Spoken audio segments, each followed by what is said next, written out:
నమస్తే, welcome to Lee news. ఏదైనా ఒక రాష్ట్రానికి అన్ని కరెక్ట్గా ఉంటేనే పెట్టుబడులు రావడం చాలా కష్టం. ఆంధ్రప్రదేశ్ అసలే రాజధాని లేని రాష్ట్రం. సిబిఎన్ బ్రాండ్ చూసి ఇప్పుడు కంపెనీలన్నీ వరుసగా క్యూ కడుతున్నాయి. దానికి సంబంధించి ప్రభుత్వం ఇచ్చే ప్రోత్సాహకాలు కూడా అదే విధంగా ఉంటున్నాయని చెప్పి పెట్టుబడిదారులు కూడా సంతృప్తి వ్యక్తం చేస్తున్నారు. మరి ఇంత కష్టపడి పరిశ్రమలు తీసుకొస్తుంటే జగన్మోహన్ రెడ్డి గారేమో వచ్చే వాళ్ళందరికీ రావద్దని లేఖలు రాయడం కావచ్చు, మీరు వచ్చి కంపెనీలు పెట్టినా కూడా మళ్ళీ నేను అధికారంలోకి వస్తే మిమ్మల్ని అందరినీ తరిమి కొడతానని బెదిరించడం మనం చూస్తున్నాం. జగన్మోహన్ రెడ్డి గారి ధోరణి ఈ విధంగా ఉంటే లోకేష్ గారేమో ఎందుకు కంపెనీలను ఈ విధంగా తరిమి కొట్టడానికి ట్రై చేస్తున్నారు, అవసరం ఉంటే మీరు కూడా ఏమైనా కంపెనీలను తీసుకురండి, ఆ క్రెడిట్ మీకే ఇస్తానని చెప్పి ఈయన మాట్లాడుతున్నారు.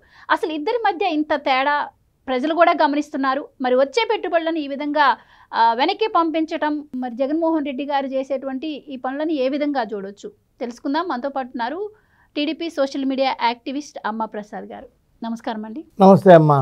సార్, కూటమి ప్రభుత్వం ఎంతో కష్టపడి కూడా ఆయన చూసుకోకుండా విదేశాలన్నీ తిరిగి పరిశ్రమదారులను ఆకట్టుకుంటూ పెట్టుబడిదారులను తీసుకొచ్చి సిఐఏ సదస్సులని ఏదో ఒక రకంగా కష్టపడుతుంటే జగన్మోహన్ రెడ్డి గారేమో బెదిరింపు ధోరణికి పాల్పడుతున్నారు. గతంలో ఆ విధమైనటువంటి ధోరణితోనే ఉన్న పరిశ్రమలన్నీ ఎల్లగొట్టడం జరిగింది. ఇప్పుడు వచ్చి ఇలా మరి లోకేష్ గారు చూస్తే మనం దీనికి సంబంధించి స్పందించారు. అమ్మ, చంద్రబాబు నాయుడు గారు అనే మహానుభావుడు ఈజ్ ఎ ప్రూవ్డ్ విజనరీ, అందులో అనుమానమే లేదు. ఇవాళ సైబరాబాద్, ఇవాళ కూడా నేను ఎక్కడో ఒక మహామనిషి, ఒక పెద్ద మనిషి చెప్పడం చూశాను. సికింద్రాబాదు హైదరాబాద్ లాగా సైబరాబాద్ అనేది ఒకటి నిర్మించి ఇవాళ మనం సైబరాబాద్ వైపు వెళ్ళి కనుక చూసినట్టయితే మనం ఇండియాలో ఉన్నామా, ఎక్కడైనా ఉన్నామా అంటే దానికి బీజం, దానికి పునాది చంద్రబాబు నాయుడు గారే.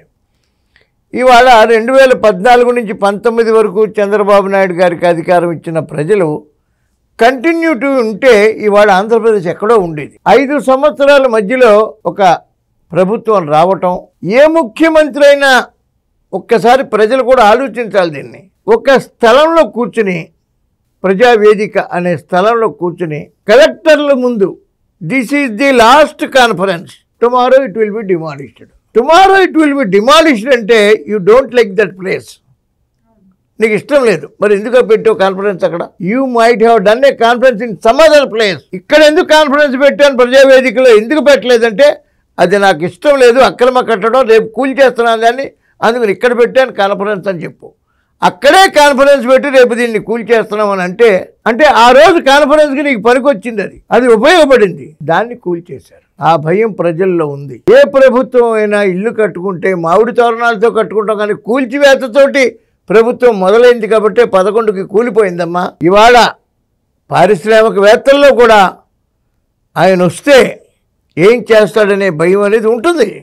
ఎందుకంటే విధ్వంసకరమైనటువంటి పాలన కాబట్టి విధ్వంసంతో మొదలయ్యారు. ఒక అందరికీ నేను బటన్ నొక్కేస్తే కొన్ని వర్గాలకి నాకు ఆ వర్గాలు ఓట్లు వేసేస్తే ఇంకా చదువుకున్న వాళ్ళు, తెలివైన వాళ్ళు, మేధావులు, ఏ ప్రభుత్వం ఎట్లాంటిదో తెలుసుకోలేని వాళ్ళు ఓటుకి రారు. కాబట్టి ఓటుకి ఎవరు వస్తారో వాళ్ళకి మనం డబ్బులు ఇచ్చేస్తే నేను మళ్ళీ అధికారంలోకి వచ్చేస్తాను అనే ఒక రాంగ్ అభిప్రాయంతో నడిచినటువంటి ప్రభుత్వం అది.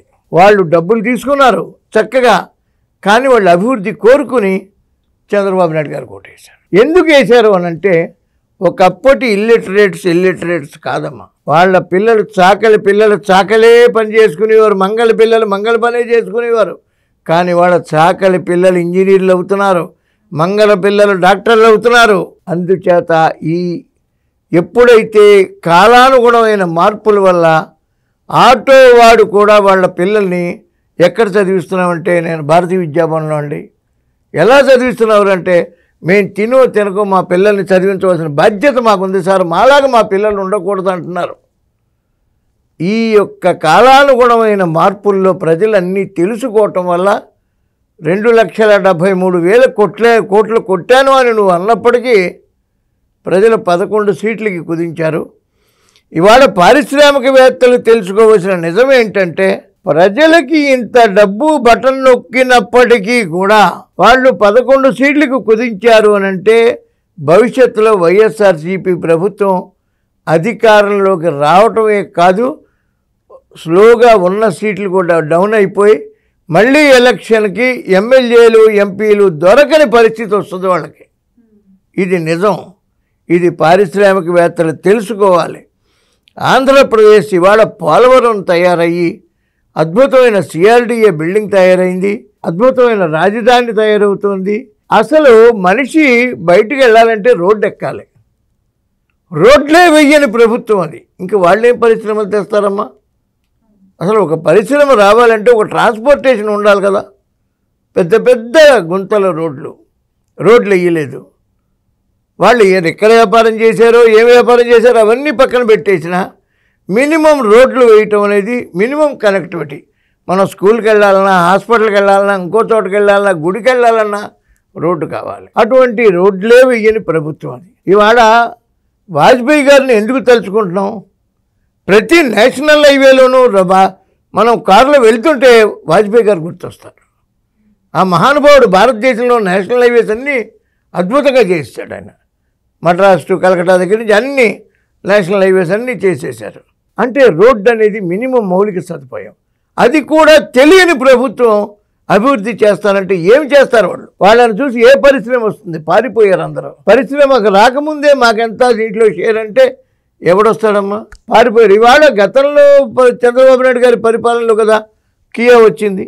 ఇవాళ కియా రావడంతో అనంతపూర్ జిల్లాలో ఒక 5,000 మందికి 6,000 మందికి ఎంప్లాయ్మెంటే కాకుండా ఆ ప్రాంతం అభివృద్ధి జరిగింది కదా.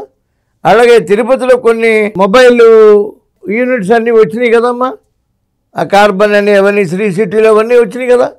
అవన్నీ వస్తాయి, అన్నీ తయారవుతాయి. ఒక్కొక్కటి చంద్రబాబు నాయుడు గారు ఇప్పుడు మొన్న లోకేష్ గారు టూర్ వెళ్ళారు, అబ్రాడ్ టూరు. మళ్ళీ చంద్రబాబు నాయుడు గారు దుబాయ్ వెళ్ళారు, ఈయన ఆస్ట్రేలియా వెళ్ళారు, మళ్ళీ వాళ్ళు లండన్ వెళ్ళారు. ఏమ్మా రేపు 14-15 తారీఖుల్లో విశాఖపట్నంలో అద్భుతమైనటువంటి సమ్మిట్ మీటింగు అందరినీ ఆహ్వానించి మా రాష్ట్రానికి రండి అని చెప్తున్నారు. ఇంత కష్టపడుతున్న చంద్రబాబు నాయుడు గారు దేని గురించి కష్టపడుతున్నారు? 74 ఏళ్ల వయసులో ఆయన దేని గురించి? ఆయన చెయ్యని పదవి ఏమన్నా ఉందా? ఇన్ని సంవత్సరాలు సీఎం చేసిన మనిషి ఇంకా పదవి కోసమా? నా 40 సంవత్సరాల రాజకీయ జీవితంలో నన్ను ఈ స్థాయిలో నిలబెట్టిన ప్రజల రుణం తీర్చుకోవాలి అని ఆయన తపన పడుతున్నారు. ఆయన రుణం తీర్చుకోవడం కాదు, ఆయన పడ్డ కష్టానికి మనం ఆయన రుణం తీర్చుకుంటూ ఆయనకి మరింత మద్దతు పలకవలసిన బాధ్యత ఇవాళ ప్రజల మీద ఉంది. ఇవాళ మాజీ ముఖ్యమంత్రి గారు నేను వస్తే ఇవి తీసేస్తా అవి తీసేస్తా అని వచ్చే పారిశ్రామికవేత్తలని బెదిరిస్తుంటే గౌరవ మంత్రి లోకేష్ గారు మీరే ఎద్దేవా చేసి లోకేష్ గారికి ఏమీ తెలీదు అని ఎద్దేవా చేసినటువంటి పప్పు అని కామెంట్ చేసిన లోకేష్ గారు పప్పు కాదు నిప్పు, కణకణమండే నిప్పులాగా ఇవాళ ఆయన యొక్క ప్రవర్తన తీరు కానీ, ఆయన యొక్క హుందాతం కానీ, గౌరవం కానీ, భాష కానీ, భావన కానీ, భాష కానీ ఉంది. ఆయన అన్నారు ఇవాళ మేము అధికారంలో ఉన్నాం, మొన్నటిదాకా మీరు అధికారంలో ఉన్నారు, మాకున్న పరిచయాలు మాకున్నాయి, మీకు కూడా కొన్ని పరిచయాలు ఉంటాయి, మీరు కూడా పెద్దలే కాబట్టి మీకు కొన్ని పరిచయాలు ఉంటాయి, మీకు తెలిసిన పరిశ్రమలు ఉంటే కొన్ని తీసుకురండి, మేము అధికారంలో ఉన్నాం కాబట్టి మేము కొన్ని పరిశ్రమలు తెస్తాం. మీరు తెచ్చారా పరిశ్రమలు, మేము తెచ్చామా, మీరు గెలిచారా మేము గెలిచారా కాదు, రాష్ట్ర ప్రజలు గెలుస్తారు. భారతదేశ చరిత్రలో నా 65 ఏళ్ల వయసులో నేను చెప్తున్నాను, 65 నుండి 66 వచ్చిన వయసులో నేను చెప్తున్నా, భారతదేశ చరిత్రలో రాజకీయాలను క్షుణ్ణంగా అబ్జర్వ్ చేసే వ్యక్తిగా భారతదేశ చరిత్రలోనే ఏ నాయకుడు మాట్లాడలేదు అలాగా. మీరైనా పరిశ్రమలు తీయండి, మీకు ఉంది శక్తి, మీకు పరిచయాలు ఉన్నాయి, మీరు తీసుకురండి, మేము తీసుకొస్తాం, క్రెడిట్ మీకే ఇస్తాం, మీరు తెచ్చిన దానికి క్రెడిట్, పరిశ్రమలు తెచ్చిన క్రెడిట్ మీకు ఇస్తాం, దాన్ని రన్నింగ్లో పెట్టిన క్రెడిట్ మేము తీసుకుంటాం. అంతిమంగా ప్రజలు గెలుస్తారు. అధికారం శాశ్వతం కాదు కదమ్మా. ఒక బిహెచ్ఎల్ ఇందిరాగాంధీ తీసుకొచ్చింది, ఆమె ఉందా ఇప్పుడు? కానీ ఆ ఏరియా రామచంద్రపురం ఏరియా హైదరాబాద్ ఎంత సస్యశ్యామలం అయిపోయింది. ఒక బాక్రానంగల్ ప్రాజెక్టు కట్టిన వాళ్ళు ఉన్నారా? ఒక నాగార్జున సాగర్ కట్టిన వాళ్ళు ఉన్నారా? ఒక ప్రకాశం బ్యారేజ్ కట్టిన వాళ్ళు ఉన్నారా? ఇవాళ తూర్పుగోదావరి జిల్లాలో కాటన్ దొర బొమ్మ పెట్టి విగ్రహం పెట్టి ఇంటింట్లో దండం పెడతారు, మహానుభావుడు కాటన్ అని. ఆ ధవళేశ్వరం ప్రాజెక్టు కట్టి అన్నం పెట్టాడు 2 గోదావరి జిల్లాలకి. ఏదైనా శాశ్వత నిర్మాణం చేసిన వాళ్ళు ఎల్లకాలం ఉండరు. అశ్వత్థాములను ఆంజనేయులు లేరు ఇక్కడ. 70, 80, 90, 100 దేవుడు ఇచ్చింది ఏదో వెళ్ళిపోతారు ప్రతివాడును.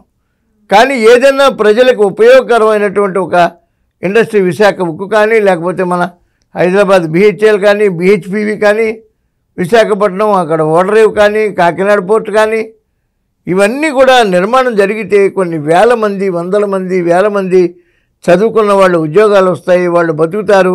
ప్రజలందరూ సుఖజీవనం చేస్తారు, హ్యాపీగా ఉంటారు అనేటటువంటి భావనలో చంద్రబాబు నాయుడు గారు ఉంటే బెదిరించటం, ఒక పక్క ఆయన బెదిరిస్తున్నా లెక్క చేయకుండా చంద్రబాబు నాయుడు గారు కష్టపడుతున్నారు. లోకేష్ గారు చంద్రబాబు నాయుడు గారు టూర్లు వెళ్తే లోకల్గా పరిపాలన అంతా కూడా సక్రమంగా ఉందా లేదనేది పవన్ కళ్యాణ్ గారు చూసుకున్నారు. ఒక good coordination, there is a very good coordination between these 3 top leaders. మిగతా మంత్రులు ఎవరి పనిలో వాళ్ళు ఉన్నారు, ఎక్కడ అవినీతి లేకుండా జవాబుదారీతనంగా అందరు మంత్రులు పనిచేస్తున్నారు. మొన్న తుఫాన్ వస్తే కూడా 3 రోజుల్లో దాన్ని తిప్పికొట్టినట్టు అందరూ కూడా ఎక్కడ ఒక్క చావు లేకుండా చేయటం అనేది ఇది చంద్రబాబు నాయుడు గారు ముందు చూపుకి నిదర్శనం. ఇది ఇంత చేసి లోకేష్ గారు ఇవాళ అన్న మాట అసలు నేనైతే 100% ఫిదా అయిపోయానమ్మా. నేను ఎవరు భారతదేశంలో ఇది హోల్ హార్టెడ్గా మాట్లాడి మాట, హృదయపూర్వకంగా మాట్లాడి మాట, ఎవరు కూడా అలా మాట్లాడలేరు. క్రెడిట్ గోస్ టు యూ అన్న మాట 11 సీట్లకు పడిపోయిన వాళ్ళని మీరు పరిశ్రమలు పట్టరండి, క్రెడిట్ గోస్ టు యూ అన్న మాట ఏ లీడర్ అనలేరమ్మా. అనటానికి గట్స్ కావాలి, దమ్ము కావాలి, ధైర్యం కావాలి. నువ్వు తీసుకురా పరిశ్రమల్ని, కలిసి డెవలప్ చేద్దాం, ప్రజలను గెలిపిద్దాం. నువ్వు గెలవడం నేను గెలవడం కాదు, మన గెలుపు శాశ్వతం కాదు, వాళ్ళ గెలుపు శాశ్వతం. ఇట్లాంటి ప్రభుత్వం అందరూ ఆదరించాలి, ఆశీర్వదించాలి. నేనైతే లోకేష్ గారు భావితరానికి ఒక అద్భుతమైన లీడర్ దొరికాడనే మాటలో భావనలో నేనున్నాను. ఇదే నిజం. నమస్తే అమ్మా. Please subscribe to Leo news for more videos.